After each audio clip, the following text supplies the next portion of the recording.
Então, boa noite a todos, sejam bem-vindos.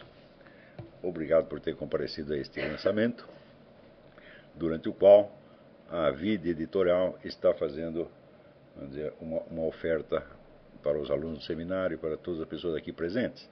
Há uma redução no preço do livro, de 20 para 18 reais, para os que comprarem o livro na livraria do seminário durante esta palestra. Queria agradecer muito aos editores deste casal esplêndido, a Delícia César Kim, ao Silvio Camargo e a todos os que ajudaram, né, para que esta edição fosse possível, sobretudo aqui a Isabela, o Alessandro Moreno, todos os que têm colaborado conosco. Muito bem, para não repetir o que já está dito no livro, então eu vou dizer o que está antes dele, ou seja, aquilo que me levou a fazer esse estudo sobre Maquiavel. Eu concebi este livro não só tendo em vista o assunto, mas também com a ideia de formar uma espécie de modelo em miniatura daquilo que os alunos poderiam fazer em matéria de estudos de autores determinados, de problemas determinados.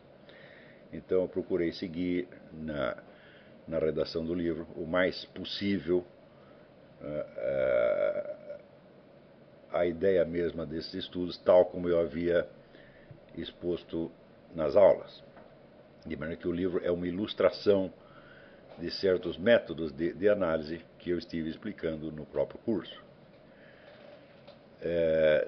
Desde logo, existe a formulação da pergunta.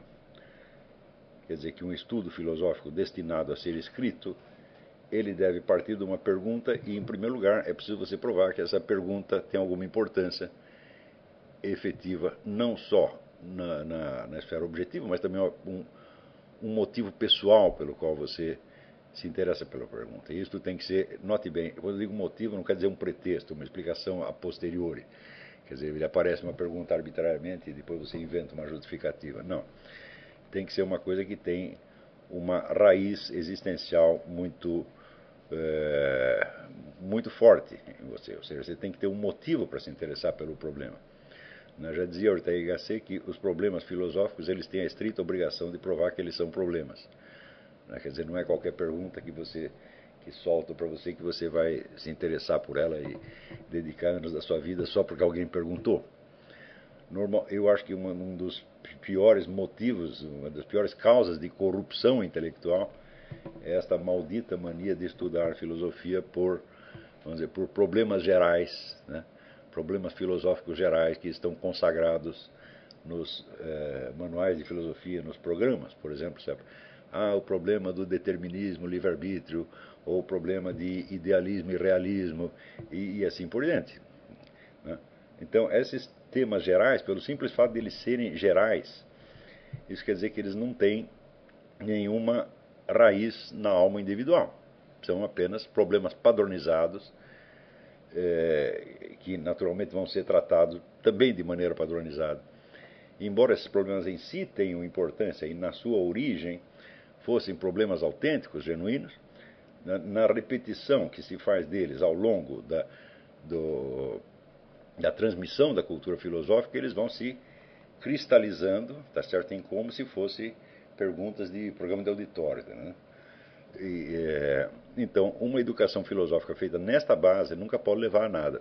Por incrível que pareça, muitas pessoas esperam justamente que num curso de filosofia a gente responda precisamente a esse tipo de perguntas. Quer dizer, que nós peguemos as perguntas filosóficas clássicas e tratemos de cada uma, né?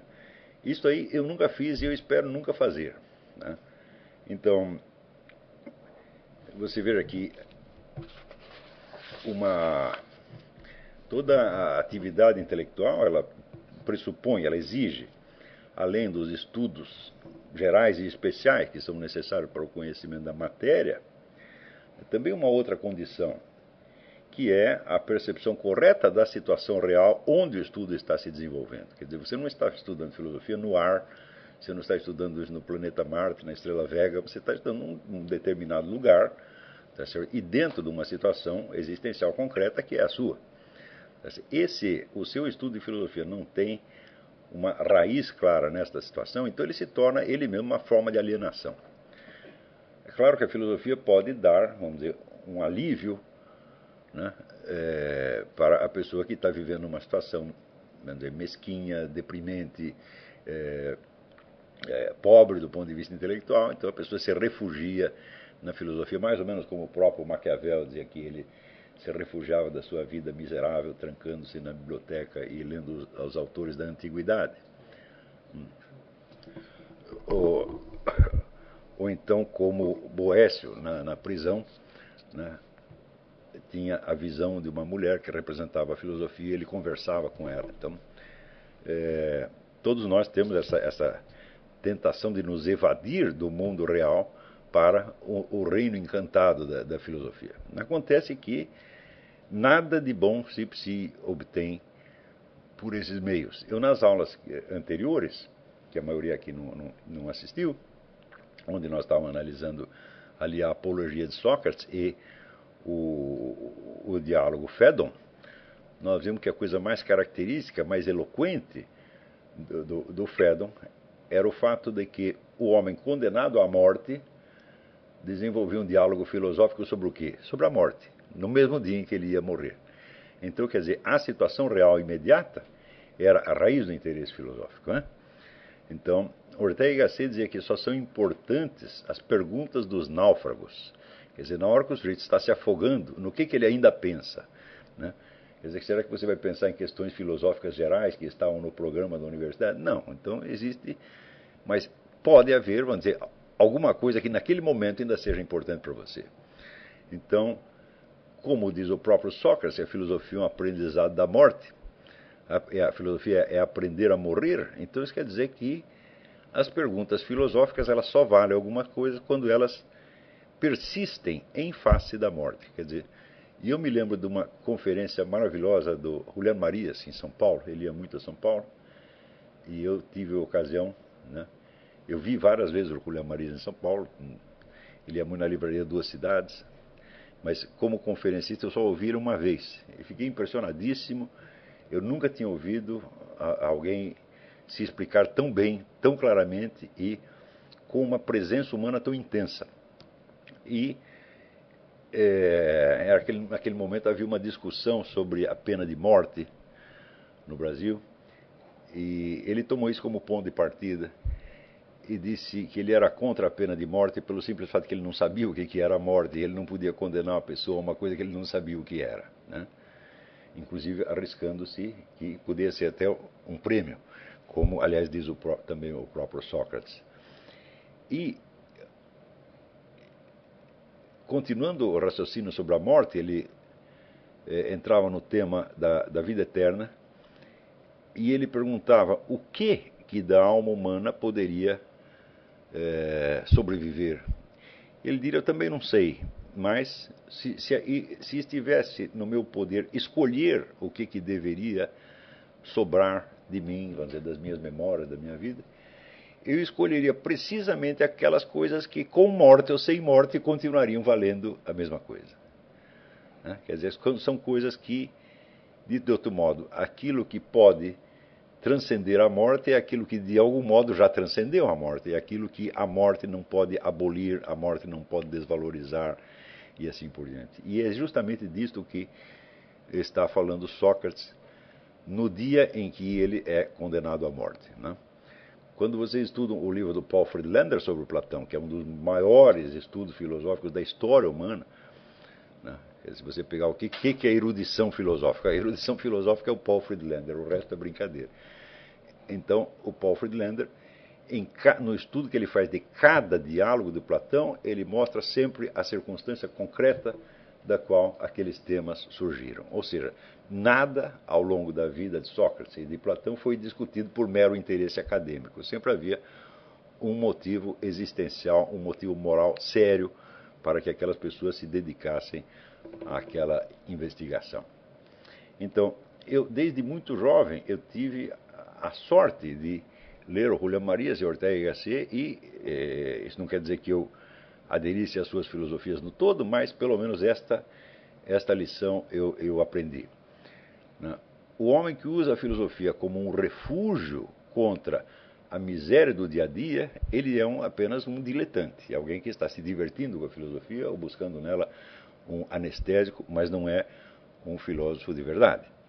O filósofo de verdade, em vez de ele se refugiar da situação mesquinha, né, no mundo encantado da filosofia, ao contrário, ele vai partir da situação imediata, por mais mesquinha e deprimente que seja, e vai tentar descobrir o caminho que leva desta situação até os mundos sublimes da filosofia e também o caminho de volta. Então você tem que unificar as várias esferas da existência. É como se você fizesse, né, como no poema do William Blake, o céu e o inferno. Né? Você vai do inferno para o céu, ou na Divina Comédia. Né? Então, a filosofia, como demonstra o Dante, está no trajeto inteiro. Né? Tá certo? Então, não adianta você querer se refugiar do inferno no céu, mas é preciso subir de uma coisa até a outra, né? E conservar este senso da unidade do real o tempo todo. Então, inclusive, é uma coisa curiosa, porque muitas vezes bons amigos e bons leitores reclamam que eu fico tratando de assuntos miúdos e mesquinhos, e às vezes, você fica discutindo com idiotas, etc. Eu falo, não, vocês não entenderam o espírito da coisa. Eu jamais vou parar de discutir com idiotas. Por quê? Porque a idiotice é a situação em que vivemos, né? O Brasil é um país que já não tem cultura superior e onde você observa o tempo todo a decomposição da inteligência. Quer dizer, as pessoas vão se tornando cada vez mais burras, mais burras, mais burras, até um ponto de chegar à inumanidade. Eu digo, mas esta é a situação. Quer dizer, embora eu esteja aqui nos Estados Unidos, o meu centro de referência ainda é a situação brasileira da qual eu parti, tá certo? E a qual eu estou ligado também pela minha língua, pela presença de inumeráveis amigos meus no Brasil, tá certo? E por um resto de patriotismo, tá certo? Que sobrevive até à morte do país, né? Então, se esta é a situação concreta que nos rodeia, é dela que nós temos que partir. Quer dizer, nós não temos que ter medo de examinar em profundidade a situação mais deprimente, mais amesquinhante que tenha, porque ela é o nosso ponto de partida. Foi nela que nós nascemos, ou é nela que nós estamos. Tá certo? Quer dizer, eu já não nasci nela, nasci um pouco antes, mas vocês nasceram já dentro disso. Né? Então, se não compreendemos esta situação em todos os seus detalhes, tá certo? E tentamos saltar direto para o mundo das ideias, então estamos buscando apenas um refúgio, um descanso e não o conhecimento da realidade. Tá certo? Então, estamos brincando de filosofia, estamos fazendo um teatro filosófico, como se faz em qualquer faculdade, e não uma filosofia de verdade. Então, quando às vezes eu gasto meses examinando a cabeça de um Rodrigo Constantino, a cabeça de um Sidney Silveira, um camarada assim, eu sei o que eu estou fazendo, tá certo? Não é que eu estou dando importância a coisa que não tem. Não, isto é a atmosfera cultural brasileira, não há outras. Se nós estivéssemos dentro de uma situação onde há um debate intelectual rico, poderoso, como é aqui nos Estados Unidos, bom, então você não vai perder tempo, tá certo? Com autores de 15ª categoria, mas quando você só tem autores de 15ª categoria, fala, eles são o seu ambiente, eles são a sua situação sociocultural, e é esta situação que você tem que compreender. Eu sei que isso é muito difícil, tá certo? Porque quando o nível o nível intelectual é muito baixo, então os fatores intelectuais, os fatores cognitivos se mesclam aos fatores da psicologia grupal e individual. Então, a simples compreensão das ideias não adianta. Você vai ter que compreender o que realmente aconteceu com as pessoas. Não só na escala individual, é claro, mas na escala social. E você tem que tentar ver, em primeiro lugar, em que medida esta manifestação específica, tá certo, de imbecilidade, de ignorância, de mesquinharia, reflete um fenômeno social mais geral. E tentar compreender este fenômeno. Esta é a nossa obrigação, tá certo? Então, nunca se trata, vamos dizer, de discutir com imbecis, mas de simplesmente analisar a situação e tentar compreender por que isso acontece. Como é que o ser humano que foi feito para ser imagem e semelhança de Deus, como é que ele consegue descer tanto? E, uma vez descido tanto, como é que ele faz para voltar? Tá certo? Este, na verdade, é o grande problema da filosofia, né? Se a filosofia é definida como amor à sabedoria, significa que você não está identificado à sabedoria, mas ao contrário, você está identificado à ignorância, e a ignorância tem muitos graus, tá certo? Que descem até uma profundidade infernal. Tá certo? Então o problema não é você ficar apenas, vamos dizer, você proceder como se você tivesse a posse atual da sabedoria e pudesse desfrutá-la, né? Mas precisamente ao contrário, você está, vamos dizer, numa profundidade abissal, numa treva densa e compacta, e desde essa treva você aspira, né, a uma sabedoria e você vai aprendendo gradativamente, né, o trajeto que te aproxima dela. Né? Então a pergunta foi, por que o Maquiavel e por que exatamente formular a pergunta sobre o Maquiavel exatamente como eu a formulei. Então, você vê que o primeiro motivo para estudar o Maquiavel no Brasil é porque o Maquiavel é uma referência constante de todos os nossos políticos e de todos os nossos intelectuais.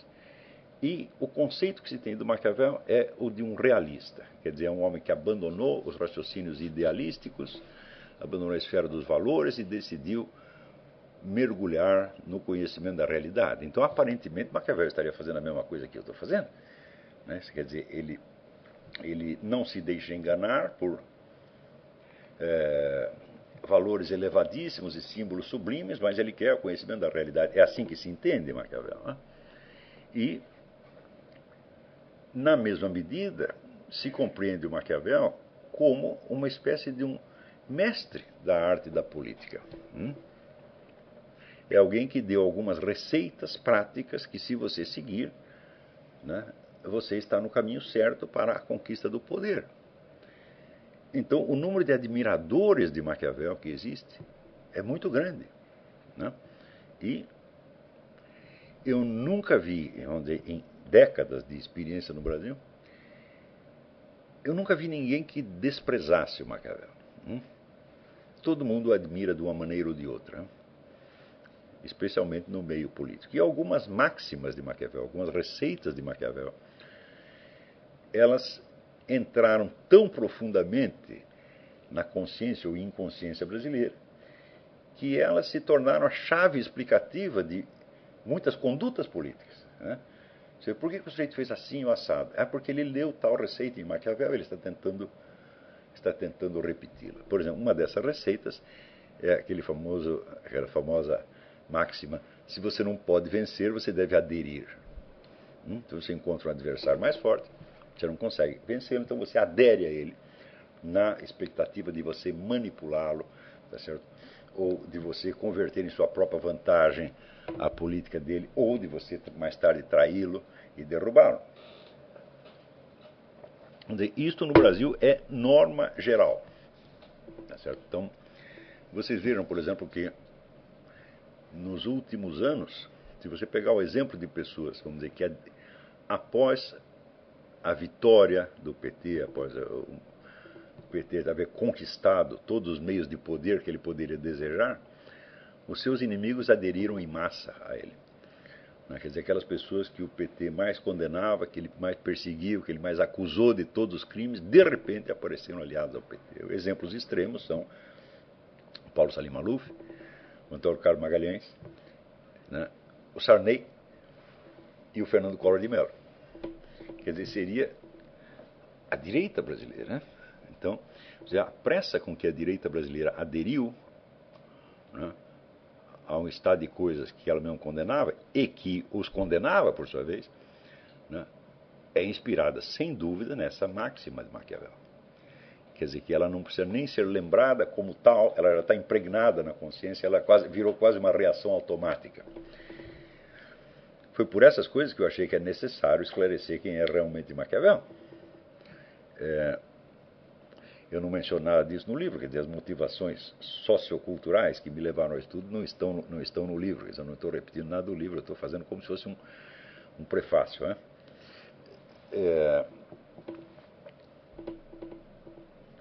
Também a ideia, vamos dizer, da mentira e do fingimento, né, ela é muito prezada no Brasil. Quer dizer, você dar a impressão dar uma impressão boa, ou dar uma impressão que você acha que vai seduzir a sua plateia, o seu público, é considerada, vamos dizer, um sinal de enorme realismo, maturidade e domínio da situação política. Só que todas as pessoas que seguiram essa receita, elas não conseguiram domínio de coisíssima nenhuma, conseguiram sempre, né, a pior derrota. Você vê que quando você imagina que Fernando Collor de Mello foi presidente da República e hoje ele é uma espécie de office boy do PT, né, é aquilo que se diz no Nordeste, saída de leão, chegada de cão. Né? Então você fala, olha, esse pessoal está seguindo Maquiavel e parece que não está dando muito certo. Não é isso? Então, desde logo, tem alguma coisa errada no Maquiavel. Não do ponto de vista moral, não estou falando do ponto de vista moral, mesmo supondo-se que nós façamos abstração do fator moral e leamos o Maquiavel só como se fosse um tratado de técnica política, parece que a técnica não está funcionando. Então, surgiu esta hipótese, né? E se houver um engano geral com relação ao Maquiavel? Então, para responder isso, era preciso estudar o Maquiavel desde um ponto de vista muito singular, desde o qual me parecia, e hoje eu sei, que ele nunca tinha sido estudado. Em geral, quando se estuda Maquiavel, o ponto de vista mais comum é aquele adotado por Sir Isaiah Berlin, num famoso ensaio que ele escreveu sobre Maquiavel, que é o da influência de Maquiavel no pensamento político posterior. Ou seja, Maquiavel é avaliado pelo legado que ele deixou, ou por aquilo que os outros entenderam a respeito dele. Então, Maquiavel é apontado como precursor de muitas coisas, como precursor do fascismo, como precursor do comunismo, como precursor da democracia moderna, como precursor do nacionalismo e de milhões de outras coisas. E no estudo do Sir Isaiah aparece uma resenha dessas influências deixadas, né? Só que, por uma coincidência feliz, eu só li o ensaio do Sir Isaiah depois de eu ter terminado esse livro. E eu vi que o interesse que movia o autor era simetricamente oposto ao que eu estava buscando. O que eu queria saber não era o que Maquiavel deixou para os outros, ou seja, como as diferentes épocas foram entendendo e absorvendo Maquiavel. O que me interessava era o horizonte de consciência do próprio Maquiavel. Ou seja, o que Maquiavel enxergava e o que não enxergava. Isso é uma coisa fácil de você investigar uma vez que você formulou o problema corretamente. Né? Então, eu queria saber o que era o pensamento de Maquiavel, o que era a concepção de Maquiavel, considerada em si mesma, na sua origem, e tomando como extremo limite o momento em que Maquiavel morreu. Quer dizer, durante a sua vida, o sujeito fica sabendo algumas coisas, entende algumas coisas, e outras ele não enxerga, e outras ele não entende. Né? Então, era importante investigar isto para descascar as sucessivas camadas lendárias construídas em cima de Maquiavel. E saber quem era o próprio Maquiavel, no fim das contas. Tá certo? Não no sentido de fazer uma interpretação pura do seu pensamento, que na verdade só ele mesmo poderia fazer, tá certo? Mas no sentido de mapear o horizonte de consciência, ou seja, quais são os fatos, quais são as dimensões da realidade que Maquiavel enxerga com clareza, quais aquelas que, embora estejam na frente do nariz dele, ele não está enxergando. Então, esse problema do horizonte de consciência, eu já expliquei muitas vezes, até no curso de Filosofia Política que eu dei lá na Universidade Católica do Paraná.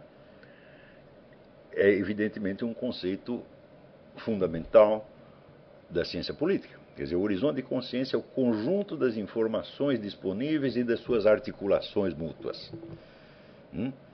Em cada momento da sua vida, há um conjunto de coisas que você sabe e nas quais você pode basear suas decisões. E há outras coisas que você ignora, tá certo?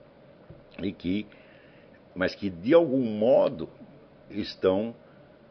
exercem uma influência sobre as suas decisões, na medida em que a ignorância de um dado faz parte do seu horizonte de consciência, faz parte da forma da sua mente, né?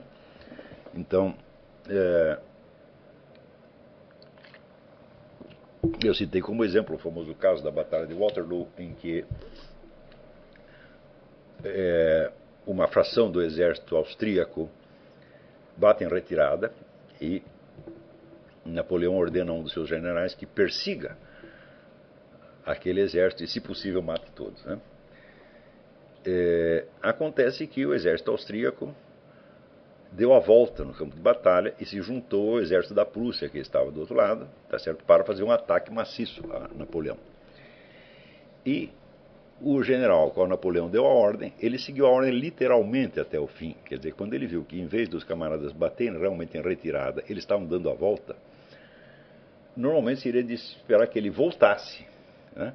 E dissesse, não, agora até aqui a perseguição faz sentido, mas daqui para dentro não, porque o que eu tenho que fazer é voltar e reforçar o exército de Napoleão. Por quê? Porque ele vai sofrer um ataque maciço da Áustria e da Prússia ao mesmo tempo.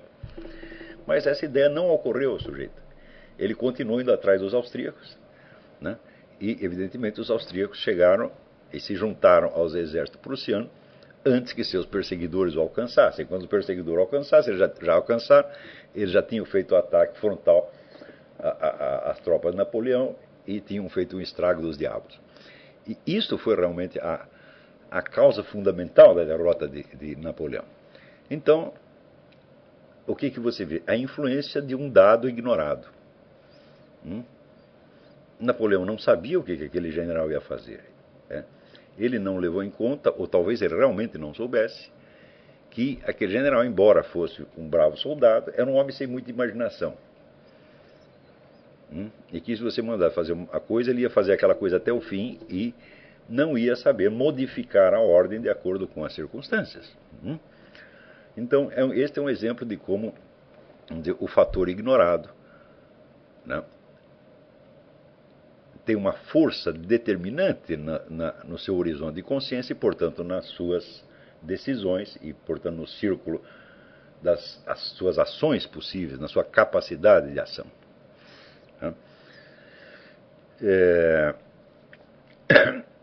Então, essa foi a minha pergunta. Qual é o horizonte de consciência de Maquiavel? O que Maquiavel realmente sabia, compreendia e o que ele radicalmente não enxergava? É claro que para isso eu tive que ler as obras de Maquiavel extensamente e tentar refazer o status questiones. Sem o status questiones, nada se pode estudar no mundo da história da filosofia ou da história das ideias. Por quê?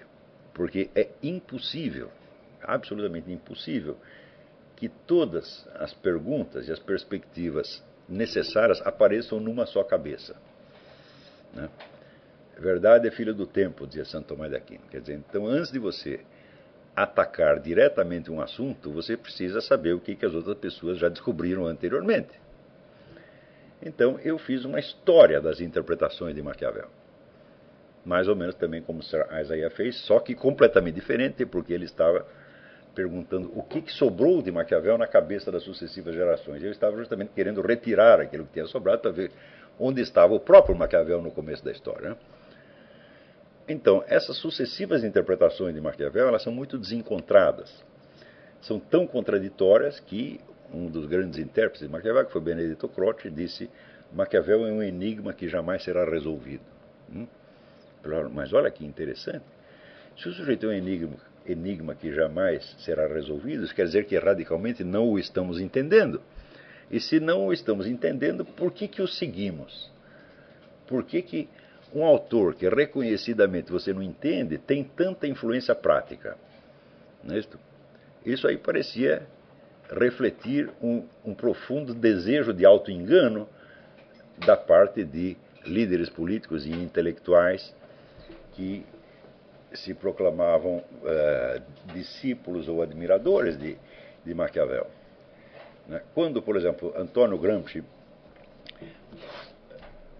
ao mesmo tempo seguindo e modificando a proposta política de Maquiavel, troca o personagem do príncipe, o personagem individual do príncipe, por um personagem coletivo, que é o Partido Comunista, Então, dizendo que só quem pode aplicar aquela estratégia de Maquiavel para a conquista do poder não é um indivíduo, como na Renascença, mas tem que ser uma organização de massas, e cria toda a estratégia do que ele chama Revolução Cultural. Há uma pergunta que nenhum gramscista jamais fez. O conjunto da Revolução Cultural é uma técnica de engodo. É um engano.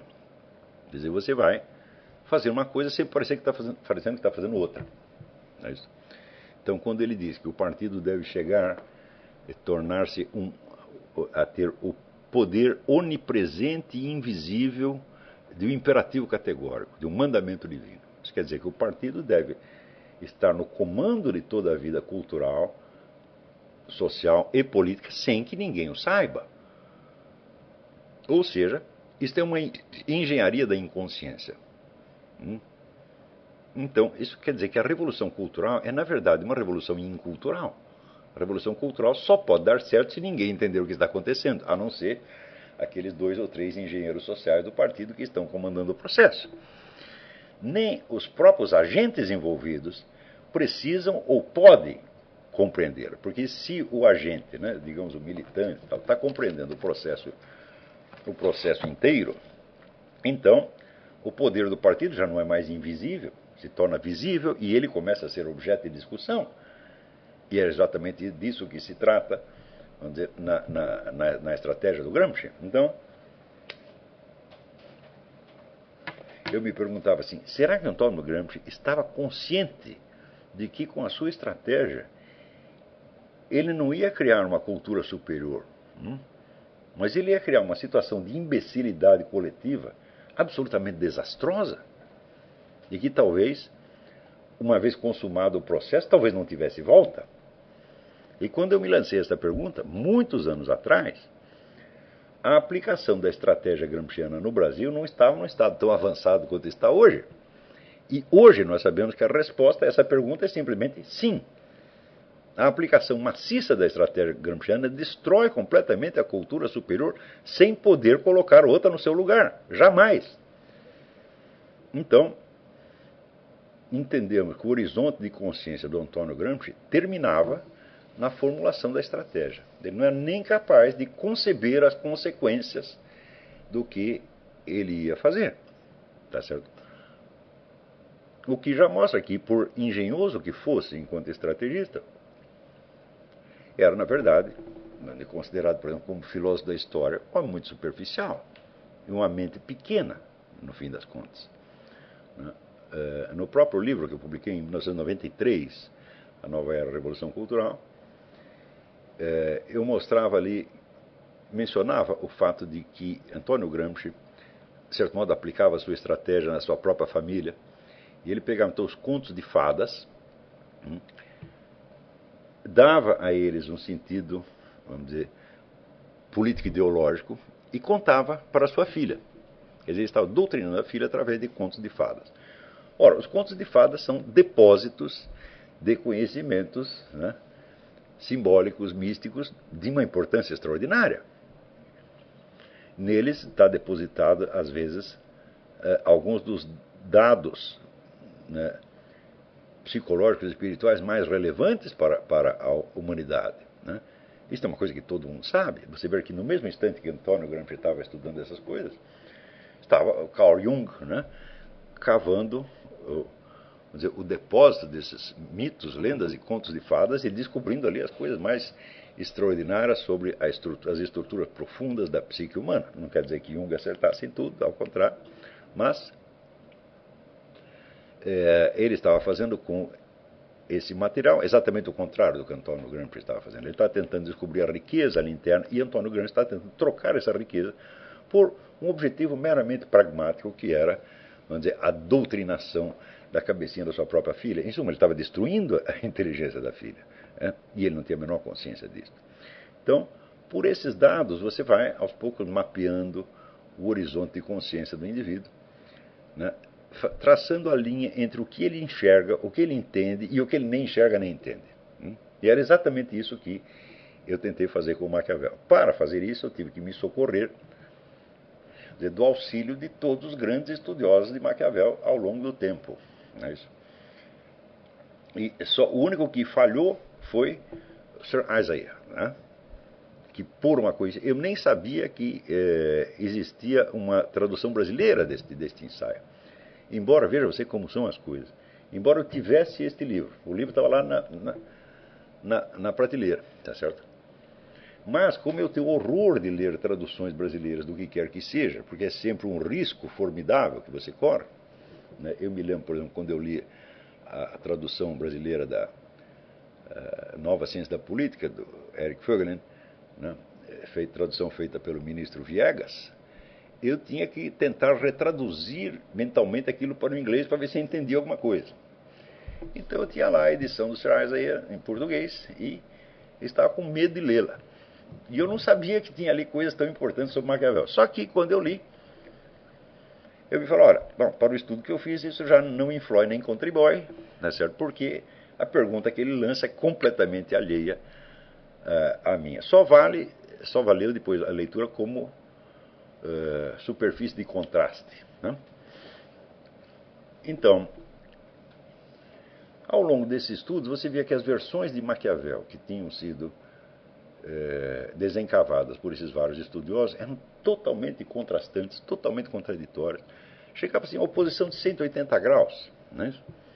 E onde alguns viam Maquiavel como assim, o mais desprezível e imoralista da história humana, e outros, ao contrário, viam como um autor de elevadíssima moralidade, um pedagogo. Não é isso? Eu falei, não é possível que essas duas pessoas sejam a mesma. Tem algum problema aí, é? Mas cada um desses estudos que foram feitos sobre Maquiavel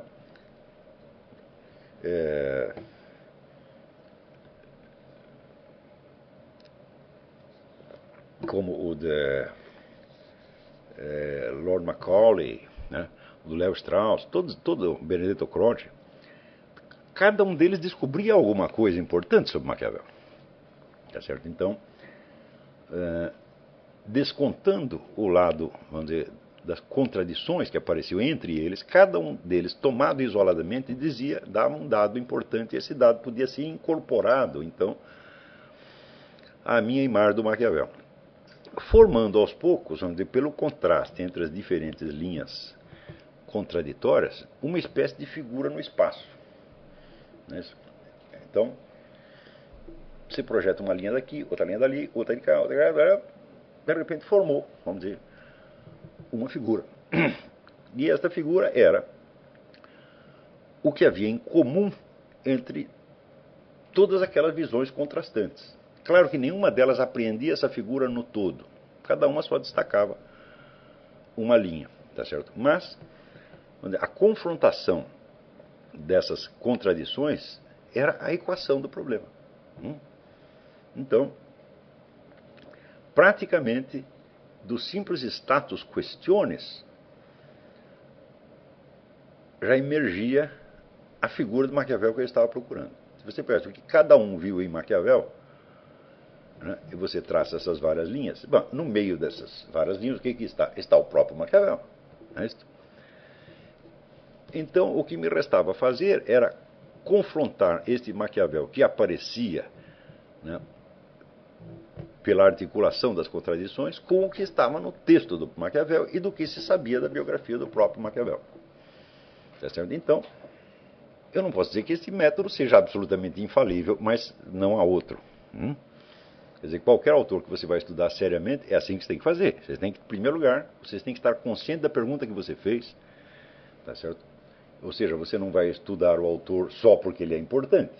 Você vai estudar o autor em busca de alguma coisa. Você nunca pode esquecer que, por exemplo, que Aristóteles nunca escreveu nada sobre a filosofia de Aristóteles. Né? Aristóteles escreveu sobre a alma, sobre a geração dos animais, sobre a estrutura do Estado, tá certo? Sobre a moral, etc, etc. Ou seja, sobre a realidade, sobre problemas que lhe interessavam. Né? Ele nunca fez um estudo sobre a filosofia de Aristóteles.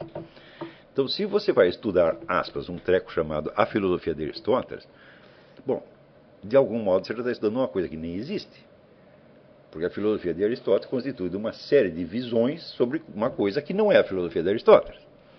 Então, a única maneira de estudar Aristóteles é olhar para os objetos dos quais ele falou, e daí você vai entender as falas dele em relação a esses objetos. Não é isso? Então, se você pegar tudo o que se escreveu no mundo sobre elefantes, sem você levar em conta que existe uma espécie animal real chamada elefante, a qual não depende de nada do que se escreveu sobre ela, a sua visão final do elefante seria uma visão puramente verbal. Não é isso? Então, o que se diz do objeto deve ser compreendido à luz da experiência que você mesmo tem do objeto. Não é isso? Então, à luz da sua experiência, você pode compreender algo da experiência que outras pessoas tiveram. Experiência que está subentendida em tudo aquilo que eles disseram a respeito. Tá certo? Então, assim como, por exemplo, quando você lê um romance, tá certo? Você não lê somente palavras, tá certo? Mas você reinventa uma situação humana, tá certo? Segundo a pauta que o romancista lhe fornece. Não é isso? Você, por exemplo, quando está lendo, sei lá, está lendo Crime e Castigo, então você imagina as cenas, né? Como se você estivesse transformando, digamos, o romance numa peça de teatro, tá certo? Ou como se você estivesse observando fatos da realidade. Eu digo, bom, se você não faz isto, então o romance será para você apenas uma estrutura verbal. Não é isso? Mas essa estrutura verbal não seria possível se o autor da história não tivesse imaginado situações humanas reais. Sem o que aquilo não teria importância moral para ele. Então, do mesmo modo, ao estudar um livro de filosofia, você tem que fazer isso com um olho voltado para um lado e outro para o outro. Quer dizer, um voltado para o texto e o outro voltado para a realidade da coisa da qual ele está falando. Tá certo? Então, só isto aqui, vamos dizer, já é uma advertência que todo professor de filosofia deveria saber. Não se pode estudar um texto em si mesmo. Não existe texto em si mesmo. Quer dizer, se o texto existisse em si mesmo, apenas como uma estrutura verbal hipotética, ele não poderia sequer ser impresso. Porque o livro, materialmente considerado, é um objeto físico. E este objeto físico não faz parte do texto. Se para o texto chegar a você foi necessário imprimi-lo num papel, ser num objeto físico, então é porque entre o texto e o seu leitor existe a mediação do mundo físico. O mundo físico que é o mesmo no qual estão os objetos aos quais o texto se refere. Tá certo? Então, vamos dizer, o senso da atenção à realidade dos próprios objetos é uma coisa que no ensino da filosofia, no Brasil, eu praticamente nunca vi isso aí. E quando eu vejo pessoas discutindo, eu acompanho muitas discussões que aparecem no Orkut, no Facebook, etc. Por quê? Porque são um indício importante do estado de coisas na sociedade, na cultura. Tá certo? São uma amostragem. A amostragem até a melhor que você poderia desejar, porque são milhares de pessoas que entram naquilo ali. Então, pelo que elas estão discutindo, a gente vê o que os estudantes brasileiros sabem. E a gente vê ali uma atenção quase que obsessiva aos textos e às ideias, e muito pouca atenção aos objetos dos quais essas ideias tratam. Ou seja, nós entramos num negócio, numa doença que se chama doutrinarismo. Doutrinarismo consiste em você estudar doutrinas e comparar doutrinas com doutrinas, tá certo? Para verificar se uma confere com a outra, se não confere, se estão em acordo, se estão em desacordo, tá certo? Sem a mediação da experiência pessoal do objeto. Mas acontece o seguinte, as várias doutrinas se referem a objetos. E elas foram todas produzidas num mesmo mundo, onde todos os objetos dos quais elas tratam estavam disponíveis.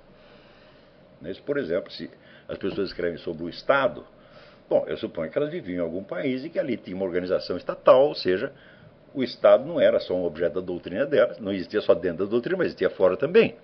E se o Estado não existisse fora, bom, para que você vai fazer a doutrina a respeito de uma coisa que não existe? Então, isso quer dizer, a realidade é a mediadora entre as doutrinas. E quando vista assim, às vezes duas doutrinas que parecem estar dizendo coisas muito diferentes, não estão dizendo coisas diferentes. Estão dizendo a mesma coisa, desde duas experiências diferentes da mesma coisa. Tá certo? Então, se ao contrário você faz apenas a comparação de doutrinas, quem é o mediador entre as doutrinas? É você mesmo. Então você é como um juiz que se coloca acima das duas doutrinas e que as está julgando em si mesma. Eu digo, mas esse papel que você está atribuindo a si mesmo não cabe a você mesmo, cabe à realidade. É o objeto que vai ser o mediador entre as doutrinas que falam a respeito dele. É o objeto e não o leitor que chega depois, porque afinal de contas você é apenas mais um leitor. Por que o seu ponto de vista há de ser tão privilegiado assim? Então, nas discussões filosóficas, entre aspas, que a gente observa pela internet, vindas do Brasil, eu vou dizer, esta carência de referência à realidade é um negócio muito pronunciado. E essa doença que nós chamamos de doutrinarismo, ela é característica das culturas subdesenvolvidas. O que é uma cultura subdesenvolvida? É uma cultura que vive de importação. E quando você importa as coisas,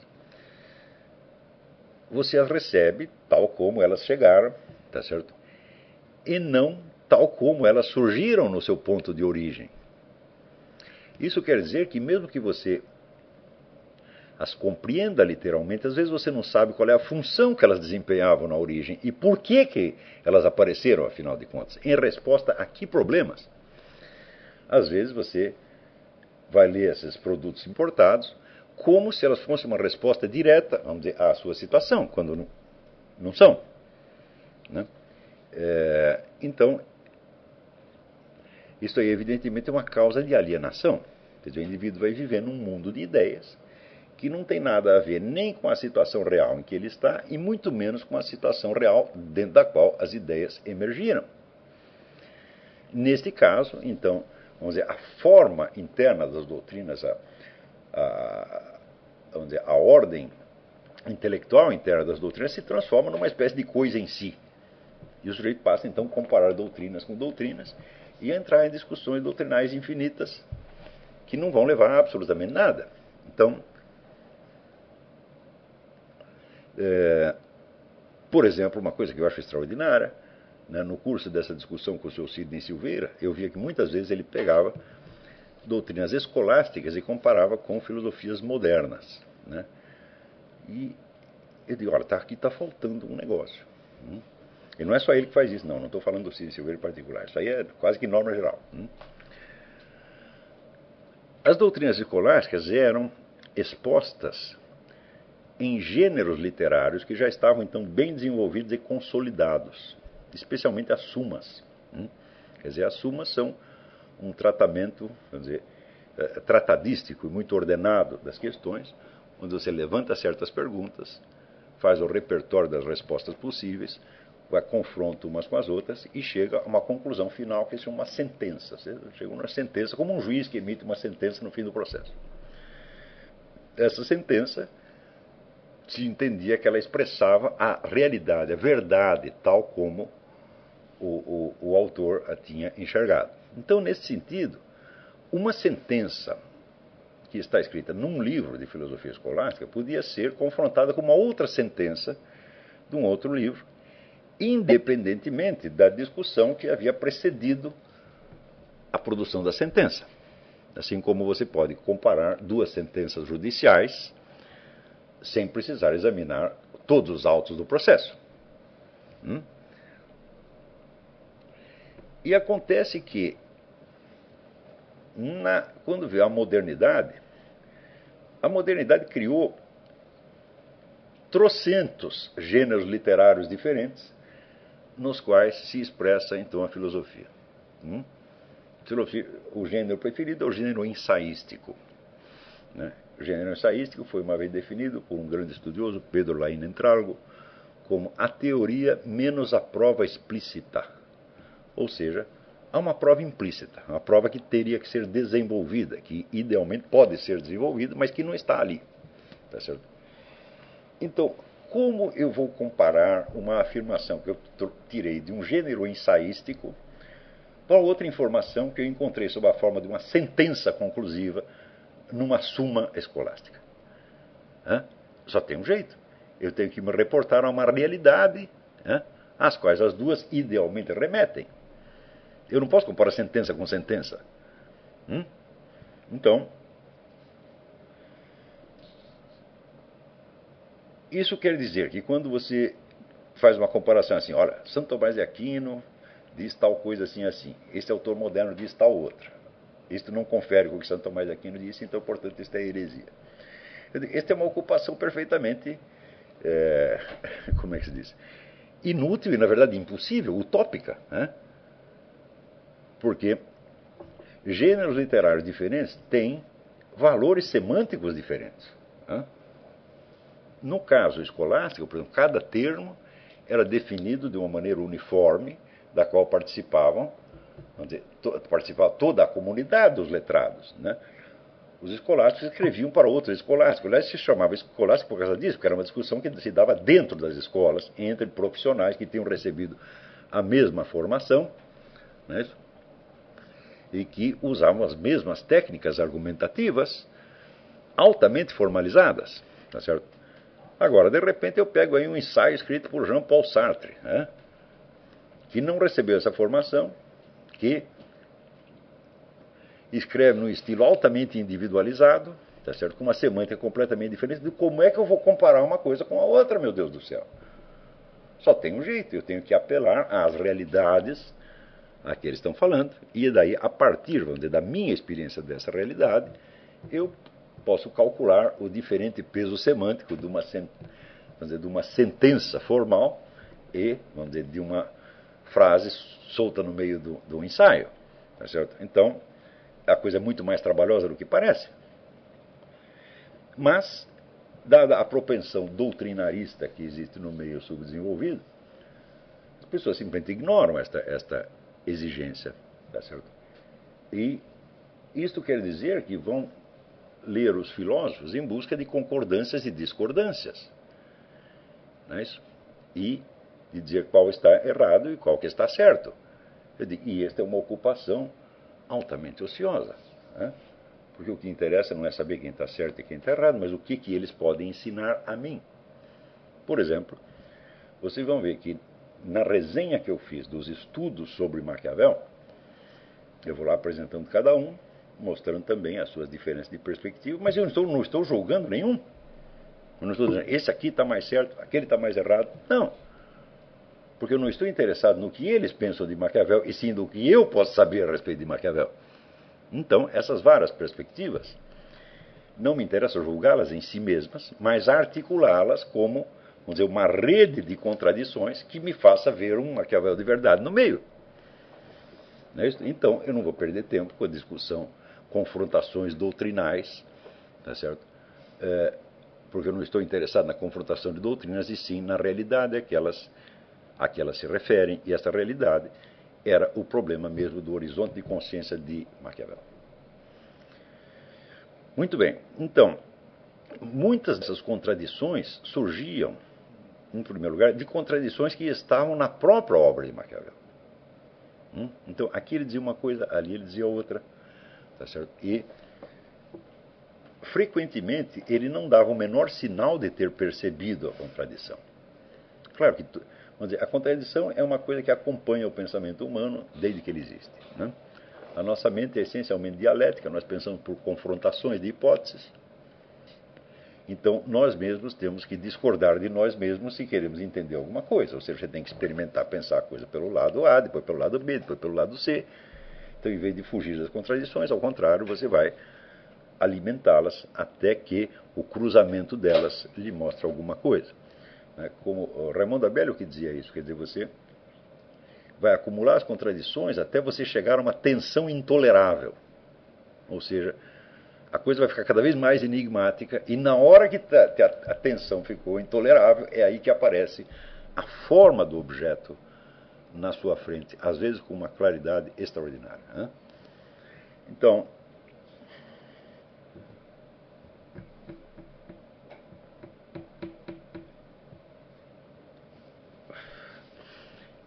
eu notei, por exemplo, que tem aquela famosa cena em que Maquiavel, no exílio, ele diz que ele passa o dia jogando baralho com as piores pessoas da cidade, os vagabundos, né?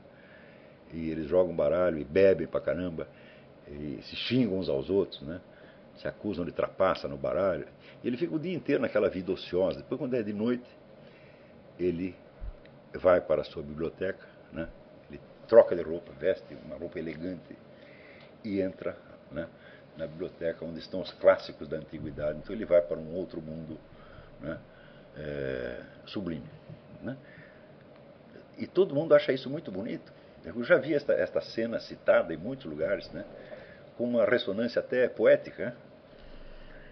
Então, quer dizer, o mundo da filosofia como uma fuga da mesquinharia ambiente. Só que eu digo, mas que coisas estava lá lendo o Maquiavel? E o que ele estava aprendendo ali, né? Ele estava estudando ali, não, digamos, o mundo dos arquétipos platônicos, ou a gnoseologia de Aristóteles, etc., mas todos os truques mais sórdidos da política, né? Então, como você sobe na vida traindo os seus amigos e assim por diante, né? Como você, às vezes, é obrigado a envenená-los, convidá-los para um banquete e envenenar o camarada. Era isso que ele estava estudando lá. Então, aquilo que havia entrado, por assim dizer, na tradição das figuras literárias como um símbolo de uma ascensão, né, do mundo mesquinho para um mundo sublime, era, na verdade, o contrário, né? Porque, afinal de contas, se você pensar na escala moral, né, dois bêbados que estão jogando baralho e se xingam uns aos outros, não há crime algum. Não é isso? Há apenas uma falta de educação. E Maquiavel, então, subia deste mundo para o mundo do satanismo mais descarado. Tá certo? E estou falando, então é o contrário. Ele não estava subindo, ele estava descendo. Né? Ele estava afundando num mal incomparavelmente maior do que aquela banalidade dos jogadores de baralho. Tá certo? E eu vi que essas inversões apareciam muitas vezes no Maquiavel, né? Por exemplo, quando ele condena o cristianismo por ter perdido a sua inspiração originária, por ter se afastado da sua vocação primeira, do cristianismo primitivo, né, e ter se corrompido. Então, esta é uma figura de linguagem que atravessa os séculos, né? Todo mundo observa o estado corrupto da religião cristã e sente a nostalgia de um cristianismo primitivo que, na verdade, você não conhece, que foi apenas idealizado, mas que, se você investigasse lá, você ia ver que tinha tanta sacanagem lá quanto em outros lugares. Se você vê só o número de heresias que apareceram de dentro da comunidade cristã, então você vê, aquilo foi uma briga de foice, não é isso? E quando surgiam esses conflitos, as pessoas às vezes partiam para agressão, matavam uns às outras, né? E havia inúmeras pessoas enganando o pobre público, apresentando como se fosse doutrina da Igreja Católica, uma coisa que era completamente diferente. Então eu falei, igual, meu filho, o cristianismo primitivo não foi um mundo paradisíaco, só de santos, né? Havia ali tantos santos quanto os trapaceiros, como em qualquer outra época da história. Mas, de qualquer modo, a imagem do cristianismo primitivo como uma coisa paradisíaca reaparece até mesmo na teologia da libertação, né? E é uma imagem, então, um topos que atravessa a história do Ocidente e que aparece também em Maquiavel. Daí eu vou ver, vamos ver o que ele quer dizer exatamente, né, com esta decadência cristã. O que foi que o cristianismo perdeu? E mais para dentro você vê que ele apresenta a versão da religião como sendo essencialmente um engodo, destinado a ludibriar a humanidade mediante a promessa de um outro mundo inexistente, tá certo? De modo a induzir as pessoas a se comportar como as autoridades religiosas querem.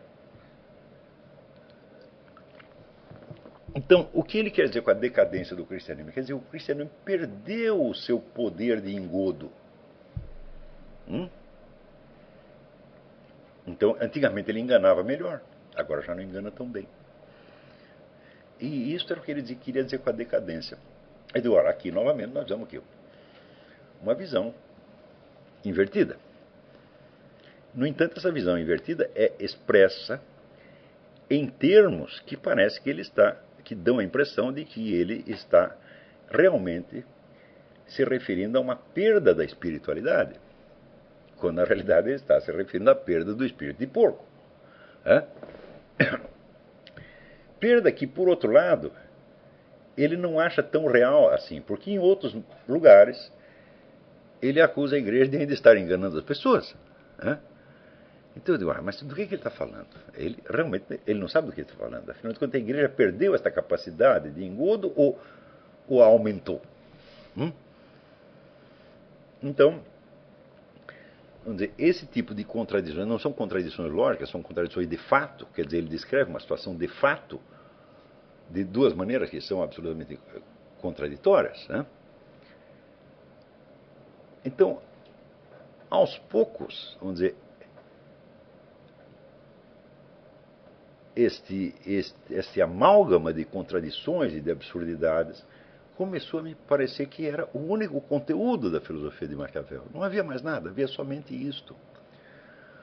Por exemplo, uma coisa que nenhum dos estudiosos havia levantado este problema, mas foi uma das coisas que primeiro me apareceu. Eu digo, olha, Maquiavel diz que o príncipe, para subir na vida, ele tem que usar o apoio de todas as pessoas que ele possa, e depois, quando ele chega ao poder, ele tem que matar essas pessoas, ou se livrar delas de alguma maneira.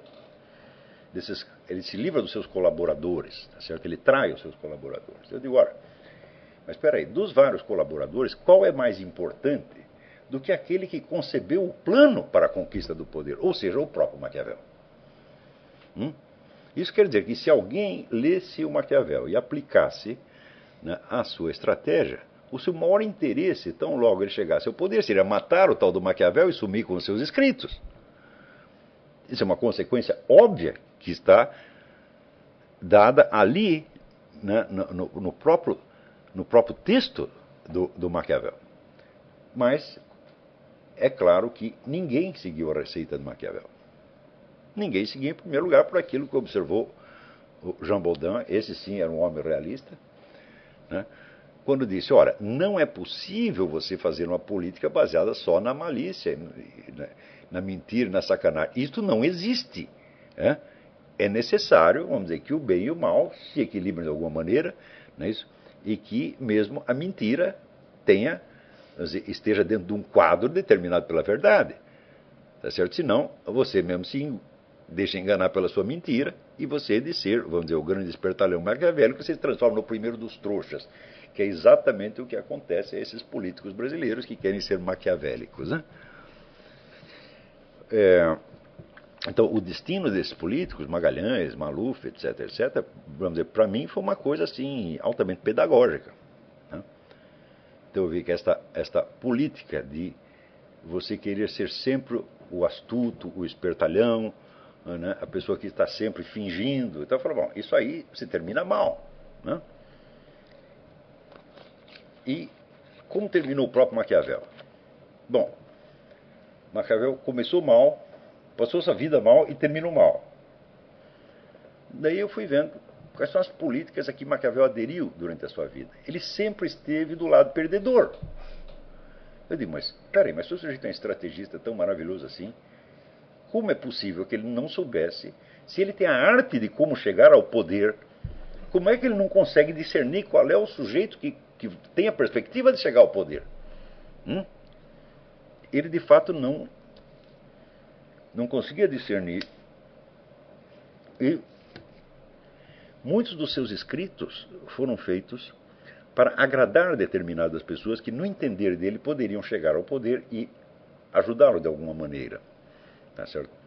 E, já essas pessoas não chegavam a lugar algum. Como César Borgia, ele apostou que César Borgia queria derrubar o Papa, né, e criar um novo sistema em lugar do papado. Essa ideia jamais passou pela cabeça de César Borgia, o qual, aliás, era um incompetente, um coitado que terminou também muito mal. Então você vê um coitado apostando num outro coitado que termina muito mal, e as pessoas dizem que ele é um mestre do realismo político. Falam, não é possível. Aqui tem alguma coisa. Então, bom, o que havia, eu não vou contar para vocês, porque é o que está no livro. Né? Eu estou aqui só tentando demonstrar o que me motivou a empreender esse estudo e qual, vamos dizer, a linha metodológica seguida. Eu acho, não é por estar na minha presença, mas eu acho que eu cheguei a resultados bastante sólidos. Tá certo? Eu acho que ali está demonstrado, vamos dizer, que o mundo ideológico de Maquiavel é uma confusão dos diabos que ele mesmo jamais entendeu, nem fez a menor questão de entender, porque a motivação com que ele escrevia isto ou aquilo não era a de dar efetivas receitas de política, mas simplesmente agradar, lisonjear a certas pessoas em busca de favores até pequenos. Um empreguinho, um subsídio, tá certo? E não deixa de ser irônico que ele terminasse a sua vida, quer dizer, após ele ter feito mil planos para derrubar o papado, tá certo? Que nos últimos anos da sua vida ele vivesse dos favores do Papa, né? No momento em que ele parou de dar receitas de política e começou a escrever a história de Florença. E consta que no final da vida ele se arrependeu, se confessou e morreu na fé. Não sabemos se isso é um depoimento do filho dele, não sabemos se é verdade, tá certo? Mas, como o próprio Maquiavel diz, olha, eu não acredito ele afirma, eu não acredito em nada do que eu digo. E sempre que eu encontro uma verdade, eu trato de encobri-la sob tantas camadas de mentira que depois nem eu mesmo a reconheço. Então você vê que todo o universo do Maquiavel é um universo de uma imensa psicose, onde a fuga da verdade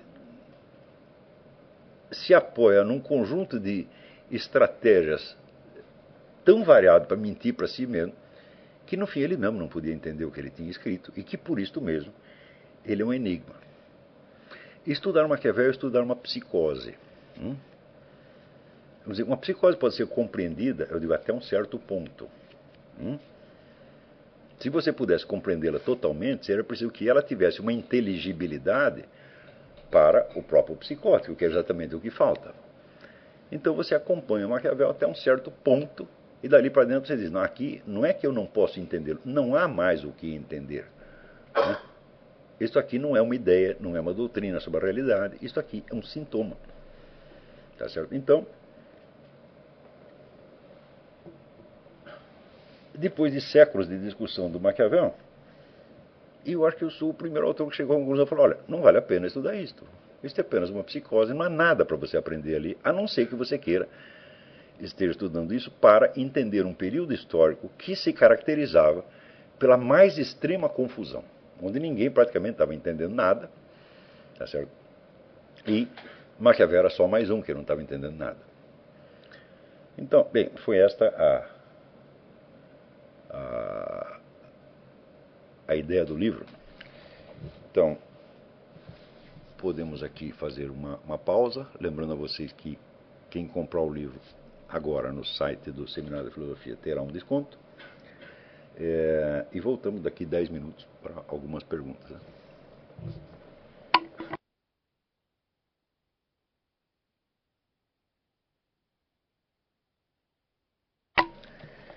Então, eu queria lembrar aqui mais um detalhe. Eu estava falando do doutrinarismo como um sintoma característico da cultura subdesenvolvida, mas o doutrinarismo não aparece sozinho. Ele é uma espécie de reação a um outro fenômeno patológico que vamos chamar de localismo bárbaro. Localismo bárbaro é o culto de qualquer coisa que tenha acontecido no seu lugar pelo simples fato de que aconteceu no lugar onde você nasceu, independentemente da coisa não ter valor nenhum. Então, se você for ver, as universidades brasileiras estão repletas de colecionadores de miudezas sem nenhuma importância, pela qual eles só se interessam, né, pelo fato de que aconteceu perto da casa deles e de que lhes lembra alguma coisa da sua porca juventude e assim por diante. Então, por exemplo, se você for ver a bibliografia que existe sobre a história do samba, é uma monstruosidade, uma monstruosidade. Cada sambista tem 10, 20, 30 biografias, né, diferentes. Agora, se você procura a biografia do Mário Ferreira dos Santos, não existe. Tá certo? Então, este culto folclorístico levado às suas últimas consequências, né, que na gestão do Gilberto Gil no Ministério da Cultura chegou a proclamar oficialmente o samba do recôncavo baiano como um valor universal, né, ou que, em outros casos, aquele senhor Luiz Augusto Fischer chegou a escrever que o Chico Buarque de Holanda é um artista das dimensões de Michelangelo Buonarroti. Né? Quando você chega neste ponto, vamos dizer, a este ponto, no culto, né, das miudezas locais, então esse amesquinhamento da inteligência provoca uma espécie de reação, um desejo de você fugir para o universal, né, e de você então se elevar. Né, então você sai em busca de verdades universais, de valores universais, e você acha que você vai saltar direto para dentro deles, né, sem passar, vamos dizer, pela absorção da circunstância concreta onde você está. Então você mesmo se transforma numa espécie de abstração. Né? Então você vive num mundo de ideias gerais e essa ideia geral não tem nenhuma conexão com a sua conduta real, com os fatos reais da sua vida. Então é claro que é um caso de alienação extremamente grave. Então, o problema que sai aí é o seguinte, é que você vê a percepção de quais são as categorias com que você está lidando, a que gênero pertence os fatos que você está analisando. Então, isso aí é uma espécie de capacidade humana natural que tem que ser aperfeiçoada pela disciplina. Isso é, quando você lança uma pergunta filosófica, a pergunta pode estar tão imensamente deslocada em relação aos fatos, não é certo? Mas, em geral, a sua percepção espontânea está adequada aos fatos. Quer dizer que a percepção humana não confunde, por exemplo, uma essência com um acidente. Não confunde facilmente. Agora, o seu pensamento pode confundir, a sua doutrina pode confundir. Mas quando você olha, por exemplo, um gato, você não pensa que aquilo é uma coisa meramente adjetiva. Você sabe que é uma substância real vivente, não é isso? Mas, na esfera do pensamento, você pode, em seguida, fazer as maiores confusões a respeito. Agora, por causa desses vícios da cultura subdesenvolvida, você pode chegar ao ponto de você confundir a sua própria percepção. Então isso quer dizer que você está continuamente olhando as coisas sob gêneros ou sob categorias que são totalmente inapropriados. Então não se trata de erros de lógica, de erros de raciocínio, né? É um erro de percepção e de nomeação. Quer dizer, você está dando os nomes errados às coisas, tá certo? E você os está olhando sob categorias que não são apropriadas. Isso aqui é uma coisa geral. No Brasil de hoje é uma coisa absolutamente impressionante isso aí. E depois que passa num certo ponto, eu não creio que seja possível corrigir isso pela educação, porque já se transformou numa espécie de sintoma neurótico. É isso? Então, um dos objetivos deste curso, quer dizer, é vacinar as pessoas contra isto. Tá certo? Então, quando você adquire alguma cultura, você começa a ler livros de filosofia, literatura e tal, bom, você cria um certo peso de conhecimento, né? E este peso oprime a sua alma. Quer dizer, a estrutura da sua personalidade não foi feita para aguentar aquilo. A estrutura da sua personalidade nasceu, foi desenvolvida dentro, vamos dizer, deste meio, né, mesquinho, tacanho, etc, etc. Então, você é um fruto, você é um produto da própria educação que você odeia, né? Então, quando você começa a adquirir cultura, a primeira coisa que acontece é que o peso do conhecimento adquirido neurotiza você. Você cria inadequações de comportamento, né? Então, o que você tem que fazer? Você tem que parar aquele desenvolvimento intelectual e cuidar agora da sua alma, da sua personalidade, tratar de fazer os reajustes necessários para que você possa arcar com os conhecimentos adquiridos. É por isso que nesse curso eu sempre assim, tem, vamos dizer, um acelerador e tem um breque. Quer dizer, nós vamos avançar no conhecimento, mas nós vamos brecar e voltar e pensar sobre, cara, o que nós estamos fazendo aqui, quem somos nós, qual é o que eu estou realmente querendo, qual é a minha, vamos dizer, onde está a minha própria voz no meio disso e assim por diante. Se você não fizer isto, então você cai naquela norma que me ensinou o Dr. Juan Alfredo César Melo, quando ele dizia: crescer e não rever a história da sua própria alma é se candidatar a uma neurose. Ou seja, você simplesmente progredir no mundo do conhecimento não quer dizer nada. Você pode estar, vamos dizer, você vai se transformar, vamos dizer, numa alma atrofiada, em cima da qual você colocou um punhado de ideias eruditas. Então você vai ficar simplesmente uma pessoa feia. Tá certo? Então, por exemplo, o indivíduo que está discutindo questões filosóficas, mas escreve numa linguagem de mau gosto. Quando digo mau gosto, eu digo, por exemplo, às vezes uma linguagem pomposa, professoral, que é descabida. Às vezes o que eu chamo de linguagem cardinalícia. Não é isso? Isso é tão comum no Brasil de hoje, mas eu vejo que 40 ou 50 anos atrás as pessoas tinham muita consciência disso aí. Então, se uma coisa era escrita em uma linguagem literária inapropriada, as pessoas largavam imediatamente. Está na cara que isso não é uma pessoa de verdadeira cultura, é alguém que está apenas imitando. Né? Então, esta consciência hoje se perdeu quase que por completo. Quer dizer, o pessoal escreve, né, de altas filosofias naquele estilo que o Bruno Tolentino chamava estilo penteadeira de velha. Né? Quer dizer, aquele negócio pomposo, empoadinho, né? Bonitinho. Eu digo, mas que coisa mais feia, as pessoas não percebem que isso, vamos dizer, é uma síntese ao senso estético de quem tem algum. Né? Então, vamos dizer, o senso estético, ele reflete a sua percepção da realidade. Ora, vocês no Brasil são criados num dos meios esteticamente mais feios que existem no universo. Quando você percorre aqui os Estados Unidos de ponta a ponta, claro que você encontra algumas monstruosidades arquitetônicas, mas em geral as cidades são muito bonitas, têm, vamos dizer, uma estética coerente, quer dizer, não quer dizer que todas as casas são no mesmo estilo, mas você tem um certo número de estilos onde você vê um diálogo. Então aqui tem um estilo X, ele confronta com outro estilo e depois tem uma terceira solução e assim por diante. Então você vê, de certo modo, você vê a história da arquitetura americana nas cidades. No Brasil, qualquer cidade, seja as capitais, seja coisa do interior, aquilo é uma coleção de deformidades absolutamente inclassificável. A maior parte dos edifícios você não pode dizer que estilo pertence porque não tem nenhum. Não é isso?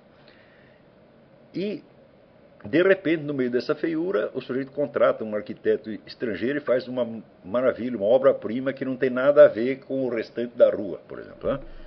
Então vai ficar a coisa ficando cada vez pior. Então esta deformidade estética, ela entra em nós. Eu já dei aula sobre isso. Falei, bom, você vai ter que repovoar o seu mundo estético com outros elementos, porque a partir daí você tem uma confusão de base no seu próprio mundo perceptivo que vai se traduzir na deformidade das suas ideias ou na deformidade da posição existencial desde a qual você defende as ideias. Né? Então, eu me lembro do Dr. Meira Pena, contava que uma vez ele perguntou aos alunos dele na Universidade de Brasília a que classe social eles pertenciam. Ninguém sabia. Então, quer dizer, você não é capaz nem mesmo de se classificar sociologicamente, então, literalmente, você não sabe onde está. E se você não sabe onde está, então, os seus raciocínios todos, ainda que sejam formalmente corretos, vão estar deslocados em relação à realidade. Esse deslocamento, esse fenômeno que o Robert Schwartz chamava as ideias fora do lugar, essa é a doença crônica da cultura brasileira, que hoje foi levada às últimas consequências. Tá certo? E, evidentemente, quando eu comecei a estudar o caso do Maquiavel, é porque me pareceu, e eu acho que eu tinha razão, que essas concepções maquiavélicas, tão comuns no mundo da política e dos negócios no Brasil, né, faziam parte da alienação brasileira. Ou seja, indivíduos que estavam fazendo todo o possível para se autodestruir politicamente, acreditavam que estavam praticando táticas maquiavélicas de conquista do poder. E isto inclui até mesmo as nossas forças armadas. Se você pega esses vários centros de discussão, né, na qual se elabora o pensamento militar, eu vi esse pessoal se envolver em ilusões alienantes tão incríveis, né, que hoje, quando a gente os vê humilhados de 4 perante o governo federal, eu digo, está vendo o que deu o seu maquiavelismo? Você não era um senhor tão esperto, né? Ou seja, existem certas espertezas que são muito ingênuas, né, que chegam até a ser cândidas. Né? E eu não posso negar que o próprio Maquiavel estava infectado disso até o fundo da alma. Quer dizer, ele não sabia exatamente qual é a sua posição na sociedade, ele atirava a esmo, ele fazia tentativas desesperadas, às vezes, de restaurar essa situação pelos meios os mais inconvenientes possíveis, e chegava sempre, né, caminhava sempre de fracasso em fracasso. Então, esperteza demais dá nisso. Né? Bom, não vai haver tempo de nós respondermos a muitas perguntas, porque agora já são 10h10 no Brasil. Tem algumas perguntas bastante extensas aqui.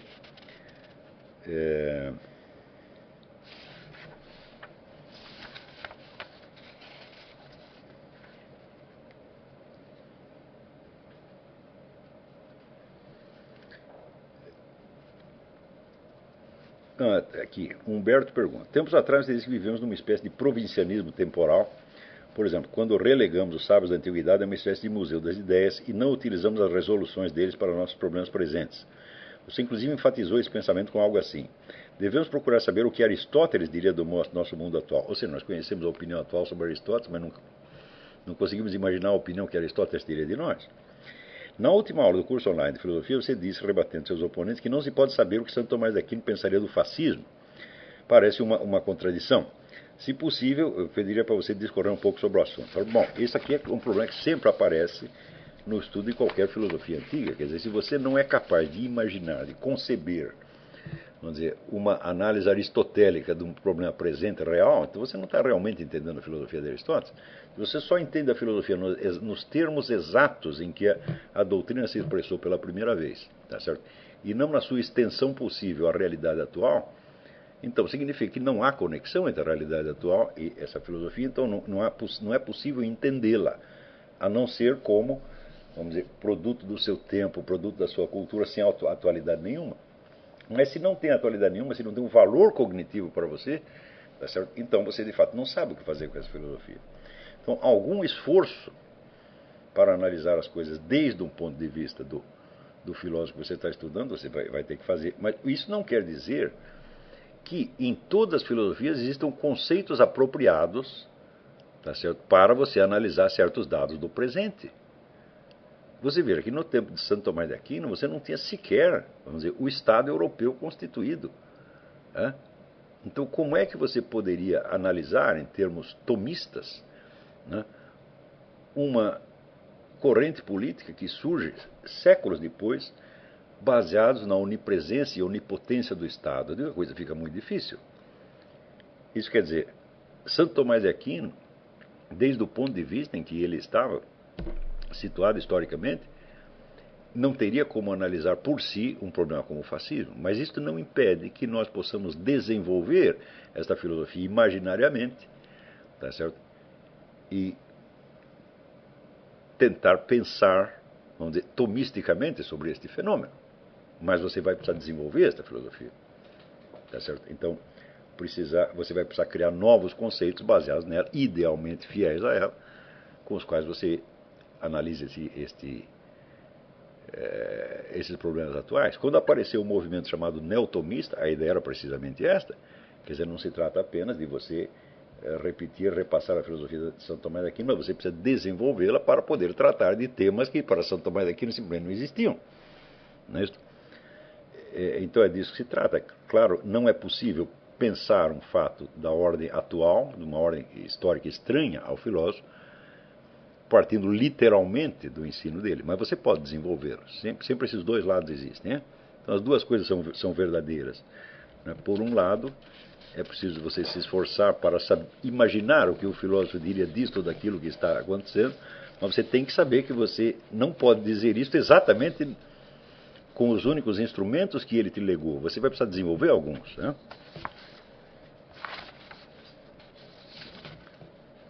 Então, vamos ver aqui. Marcos Alcântara. Aqui em Joinville, Santa Catarina, somos apenas 3 alunos do curso, mas mesmo assim decidimos montar um grupo de literatura, no qual cada um deve contar aos demais um resumo da obra literária que leu ou está lendo. Então, de cara, isso aqui é muitíssimo importante. Quer dizer, você ter uma ideia do que está nos livros antes de você tê-los lido. Isso é fundamental. Outro dia eu comprei aqui uma coleção feita por um professor de literatura aqui nos anos 50, que é assim, o Dicionário dos Enredos. Então é um negócio em 18 volumes que tem lá um resumo de todos os enredos de todas as obras de literatura que você conseguiu ler. Ele e mais um grupo de professores. Então, se você for esperar para você conhecer os enredos só após você ter lido todas as obras, então você vai ter que esperar uma vida inteira. Isso não é possível. Então você não conseguiria ter uma ideia da evolução da arte narrativa antes de você ter lido todos os livros. Então é uma impossibilidade. Então, quer dizer, estes resumos são instrumentos fundamentais. Não quer dizer que você vai poder raciocinar só com base nisso sem ler os livros. É claro que não. Senão você estaria reduzindo os livros ao seu esquema narrativo, quando elas contêm muito mais do que isso. Mas, vamos dizer, esta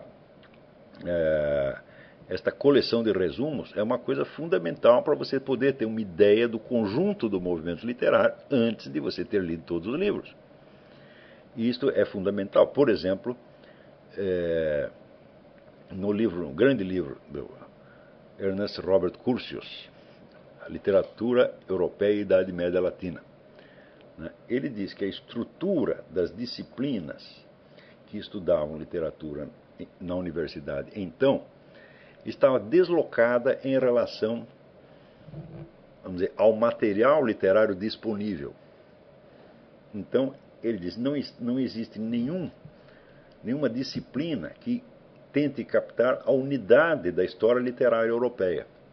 E, no entanto, é claro que existiram intercâmbios entre todos os países, o pessoal de um país lia a literatura do outro, né? E não existe somente assim a literatura alemã, a literatura francesa.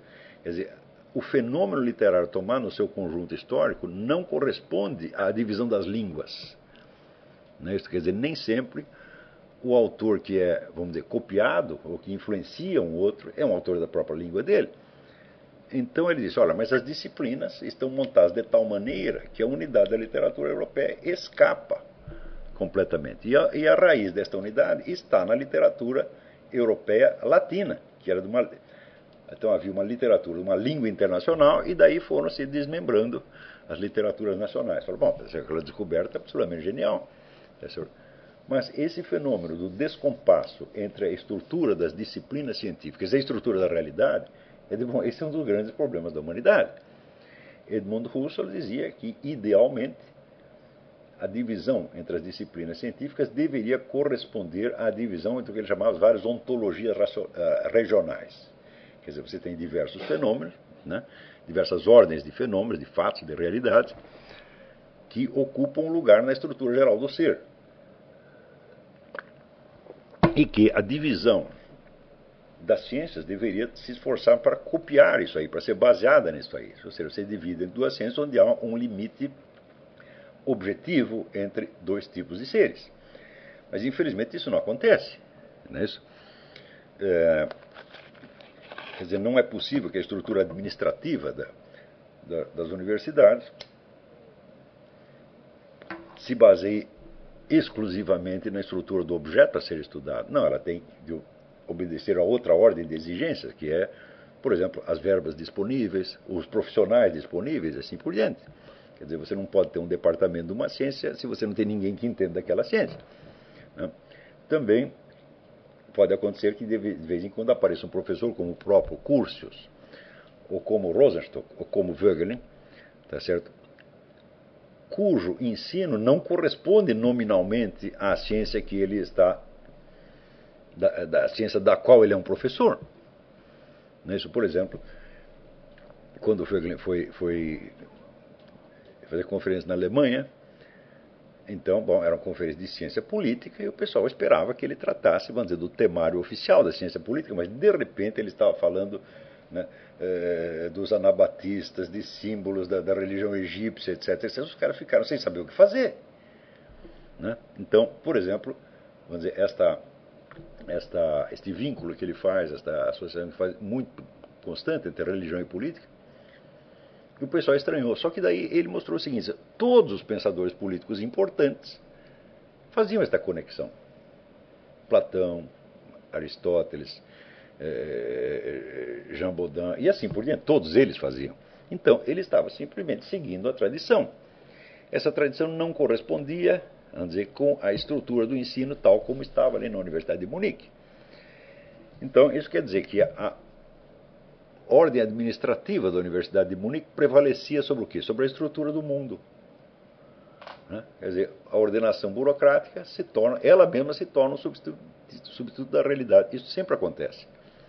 E isso nós temos que vencer continuamente. Com Eugen Rosenstock aconteceu a mesma coisa.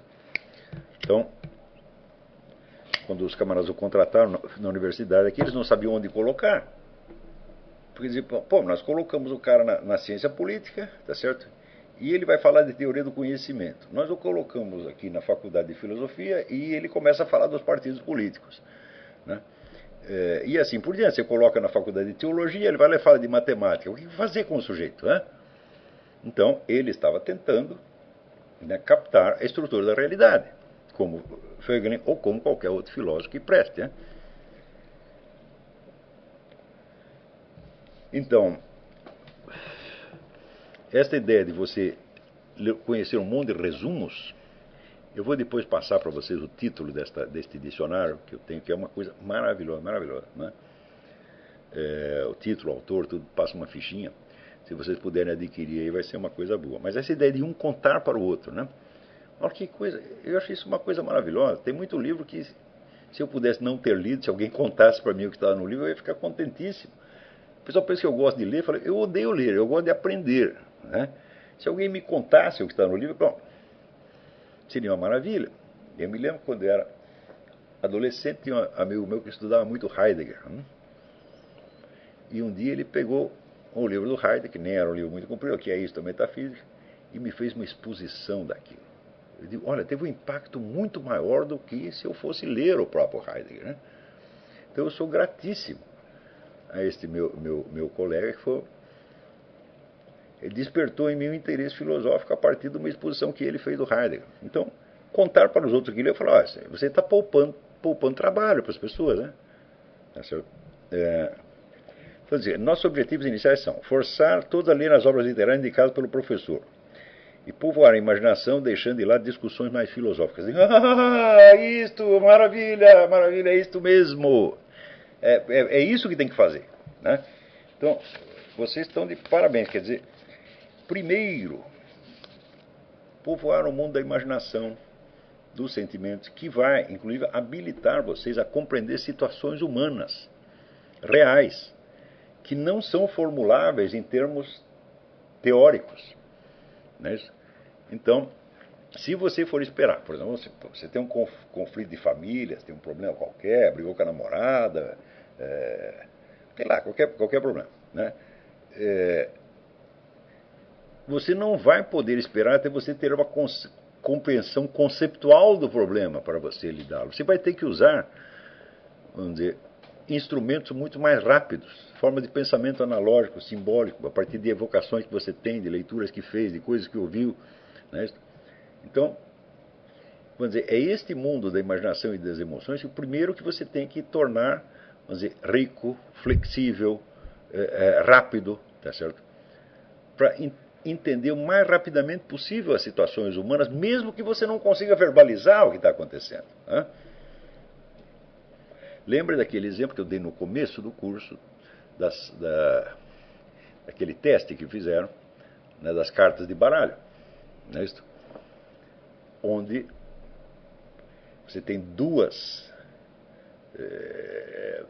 processos cognitivos funcionando ao mesmo tempo. Um que é, de certo modo, pré-verbal e o outro que é verbalizado. Muito mais lento, evidentemente, muito mais complicado, né? Então, você se habituar também, vamos dizer, a trabalhar nessa esfera pré-verbal. Você poupa muito trabalho, tá certo, do raciocínio verbal, que é mais pesado, mais complicado, né? Daí, segundo lugar, encontrar a própria voz através da leitura extensa, conversa e autoobservação. Mas isso é perfeito.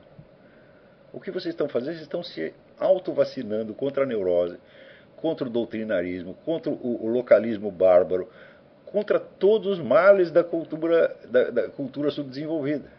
Eles estão fazendo a coisa certíssima, né? Inibir o isolamento e fortalecer a amizade. Bom, claro, a amizade, o diálogo é absolutamente fundamental. Pessoas que são habilitadas a sobreviver na solidão são muito poucas, né? É assim, é como certas plantas que sobrevivem no deserto, tá entendendo? Então, nem toda planta pode sobreviver no deserto, só aquela planta especializada naquilo. Então, não, se você não pertence àquilo, não tente, né? Então, eu mesmo pertenço eu sou uma dessas plantas, eu sobrevivo no deserto. Posso ficar 30 anos sem conversar com ninguém sobre nada, bom. Como dizia, eu invento meus amigos imaginários, estou eu lá conversando com Santo Tomás de Aquino, com Aristóteles. Mas esta é uma habilidade que não tem nada a ver com o talento filosófico, é uma habilidade específica que algumas pessoas nascem com ela, né? Então não adianta forçar. Normalmente as pessoas precisam do diálogo, precisam da amizade, senão não progridem, né? Item 4. Usufruir de qualquer tipo de tabaco, de preferência o mais mata-rato e cancerígeno possível. Bom, isso não é obrigatório, né? Então, eu acho que o cigarro ajuda você a pensar, mas posso estar enganado. Por acaso o senhor tem algo a acrescentar no método ou nos objetivos desse grupo? Não, de imediato não. Eu acho que vocês estão fazendo a coisa certa que todo mundo deveria fazer. Como é que se começa uma educação? Eu digo você lendo toda a literatura imaginativa que você possa. Tá certo? Porque,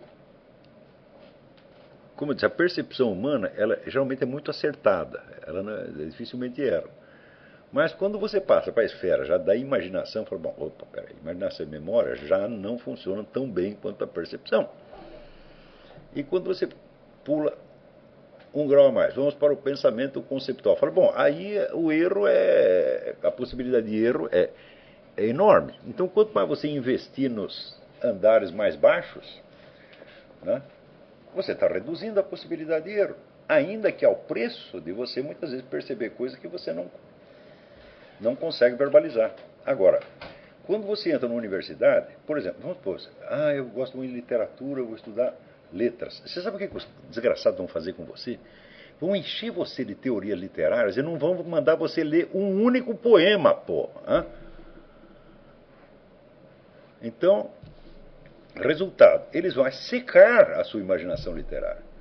Então é melhor você ler um monte de obras literárias sem ter teoria nenhuma do que você ler as teorias sem ter as obras literárias, né? Afinal de contas, as teorias versam sobre as obras literárias. Então a cultura literária é feita lendo as obras de literatura, ainda que você seja capaz de elaborá-las intelectualmente. Não se preocupe com isso. Lembra do Leibniz, né? O sujeito que tivesse visto mais figurinhas seria a pessoa mais culta. Né? Por quê? Porque tem uma imaginação vasta, né? Aliás, alguém aqui pergunta, exatamente aqui,